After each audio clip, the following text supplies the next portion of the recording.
middle of the Seine, where Notre Dame Cathedral sits and has for 850 years, a living symbol of Christianity, of France, of Western civilization itself, all but melted down, its steeple toppling on live television. There you have the pictures. The final damage is still being assessed tonight, but it looks to be a near total loss. The interior of the cathedral, famously called the Forest, 800-year-old timbers ignited like a tinderbox. Those who found the words for their impressions, one after the other, all said the same. This is awful. It's terribly sad. It's terrifying. The fire is uncontrollable. I've been here for 1 hour and there's nothing we can do. And our coverage continues now with Sky News. Just tell us, how do you feel when you watch this? Just give us an idea of the mood here. It's kind of deathly quiet, isn't it? There's a really strange, eerie sense of people. People are just stunned. It's totally eerie. It's totally weird. There's total awestruck. It's just like, this is an icon of Paris, and it's just shocking. It's totally shocking. You're visiting, are you? I'm visiting, yes. I visit regularly, but it's just... And I often come here. I was here on Friday. Everything was normal. And now it's all changed for all time. What does the Notre Dame Cathedral mean to you? Paris is ground zero, you know. This is the centre of Paris. It's the heart of the city, isn't it? I mean, it is the very heart of the city. The soul, the heart. As well as the Eiffel Tower, it's hard to think of two buildings. Yep, absolutely. And it's just so shocking, yeah. Yeah, people are struggling to find the words to describe what has happened here. And to be clear, it's a loss. We don't build things like Notre Dame Cathedral anymore. We can't. And so this is, you know, the elimination of a finite number of places like this. So the two things that, just to be clear from your report, the two things at this hour that we really don't know, and maybe we should, is how did this happen exactly? Right. There's some speculation, but we don't actually know if that's right. We don't. And we're not really sure why. We always want to give firefighters the benefit of every doubt, but we don't know why the response seemed delayed to it. Felipe is on the line with us, a French elected official who is in Paris now. Felipe, what have you seen and what do you know?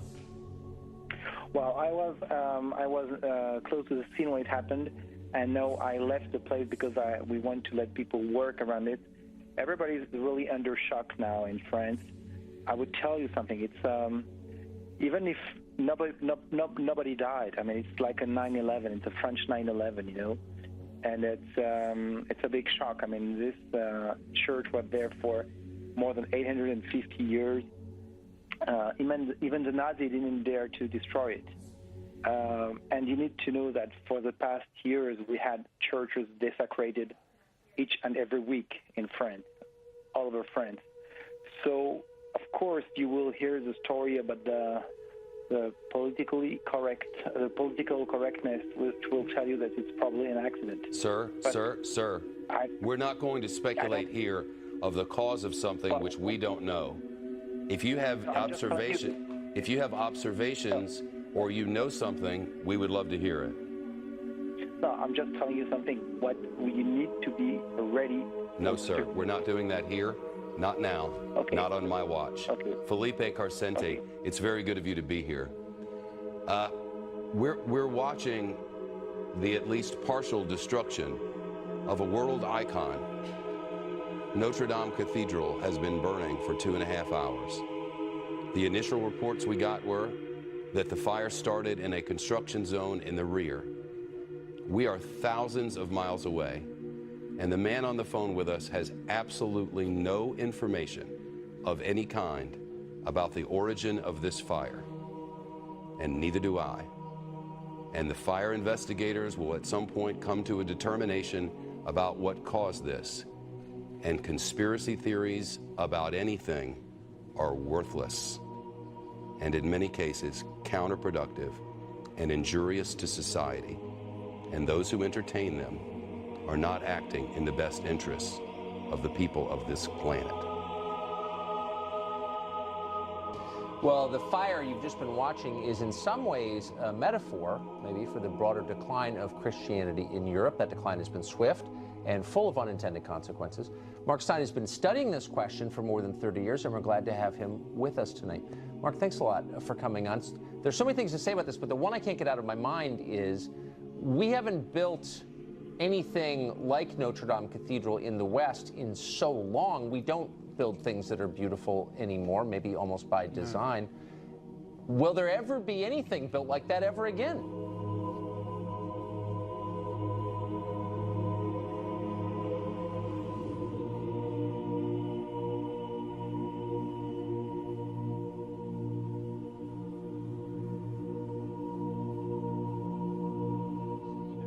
Go back 8.5 centuries to the time when this building began construction. It took a century for the first part of it to be completed. The men who set to work on this knew that they would not see it finished in their lifetime, but their sense of a transcendent meaning to life was so strong that the idea of building the most beautiful buildings to the glory of God, they took naturally in a way that we don't anymore.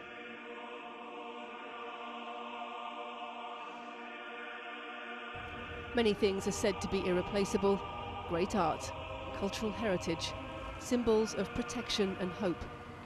What word should we use when it's all of these?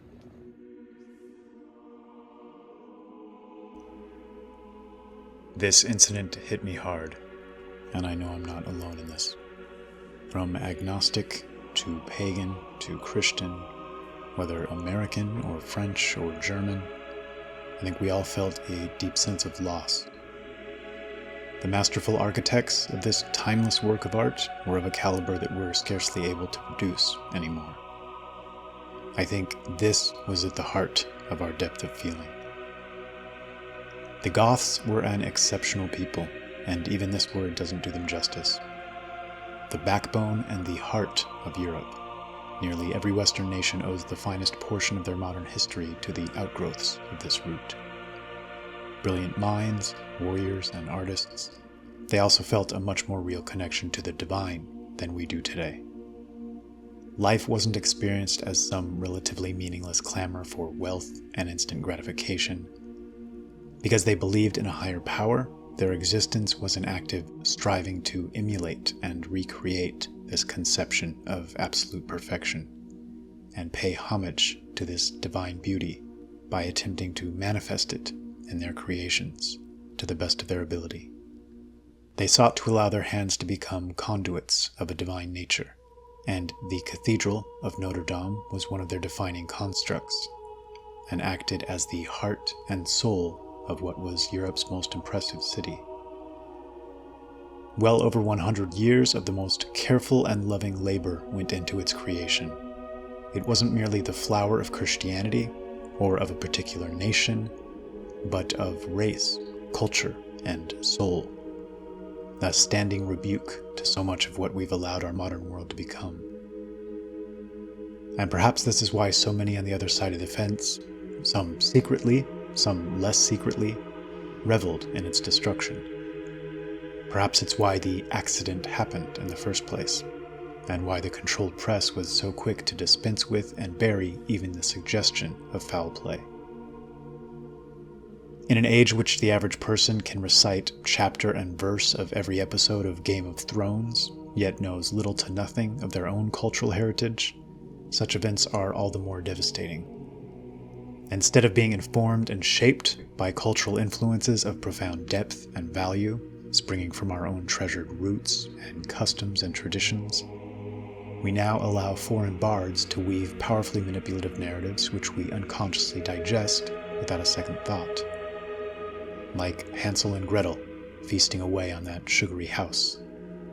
Buildings like this cathedral are breadcrumbs, hints and echoes of a loftier tradition, waiting patiently to be rediscovered, understood, and embraced, and lead us back home.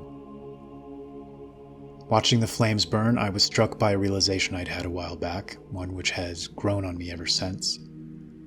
Though our foes glory in painting us as the source of all suffering and misery throughout the world, a careful reading of history shows our archetype to be very much the polar opposite of this. We seem to be the firemen struggling mightily to put out the fires so often created by others, instilling order where chaos once was, and striving to preserve it. A natural role for a people oriented around an All-Father, a Heavenly Father that provides our template. I feel Kipling used the word burden with eyes wide open, and yet with no hatred in his heart. And the other realization was this: our goal can't be to merely preserve or rebuild such beautiful structures, but needs to be rather to create the conditions from which such builders and creators can once again spring forth. If the world ever allows that divine spark to be wholly snuffed out, all is lost. Technology won't save us, it'll only serve to hasten our implosion. I grit my teeth as I watched a prominent news anchor talk about the mixed opinions about its destruction, almost laughing as she flippantly spoke about how it wasn't really reflective of the modern world anymore. I listened to another, just after, speak to the relatively slow response to the flames by saying if there were so much as one person in any real danger, rest assured everyone would be scrambling. Men routinely died to create such works, and were happy to do so, and in many cases would have sacrificed tenfold more if need be. It brought to mind the quote, "A world in which nothing is worth dying for is a world in which nothing is worth living for." A future without spirit and depth is a future in which we're domesticated animals, no longer with gaze fixed upwards, striving towards the heights, but lazily submitting to free fall, not only lacking in greatness, but lacking the ability to even conceive of greatness. Speaking personally, this is a fate worse than death. A muted, impotent world, stumbling forward without purpose. The fire destroyed much, but it was heartening to see that it was no match for Gothic master builders. We need to rekindle that mastery. It's time to rebuild.